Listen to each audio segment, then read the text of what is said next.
Hello বন্ধুরা, তো তোমাদের জন্য অনেক দিন পর একটা লং ভিডিও নিয়ে আসলাম। আমরা যারা পেন্টিং করি তাদের কাছে এই অ্যাক্রিলিকের বোতলগুলো অনেক জমা হয়ে যায়। তো এগুলোকেই আমরা কিভাবে একটু ডেকোরেশন করে নিলে সেটাকে বাড়ির একটা শোপিস হিসেবে ব্যবহার করতে পারি, বা আমরা কাউকে গিফট হিসেবেও দিতে পারি। তো সেই ভিডিওটাই তোমাদের সঙ্গে শেয়ার করছি। প্রথমে বোতলগুলোকে আমি জলের মধ্যে একটা রাত রেখে দিয়েছিলাম।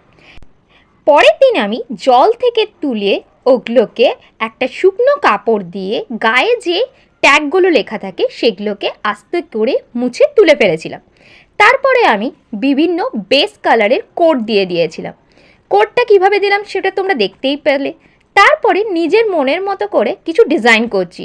এই ডিজাইনগুলো আমি 000 তুলি দিয়ে করেছি নিজের মনের মতো করে। আমি বহু আর্ট করতে খুব বেশি ভালোবাসি এবং খুব সিম্পল ডিজাইন আমি রেখেছি যাতে তোমরা সবাই এটা ইজিলি করতে পারো। তো এইরকমভাবে আমি বিভিন্ন রকমের ডিজাইন করেছি এবং সুন্দর সুন্দরভাবে কিউটভাবে দেখতেও লাগছিল সাজিয়েছি। সাজানোর পরে আমি এগুলোকে একটুখানি রোদে শুকিয়ে নিয়েছি। তারপরে একটা বার্নিশ দিয়ে দিয়েছি। বার্নিশটা দেওয়ার পর ঠিক এইরকমভাবে ছোট্ট ছোট্ট বাড়ির ছাদে যে ফুলগুলো ফুটেছিল সেগুলোকে দিয়ে ডেকোরেশন করেছি। তো কেমন লাগলো ভিডিওটা? আশা করি ভালো লেগেছে। তো প্লিজ সাবস্ক্রাইব করো কিন্তু ভুলে যেও।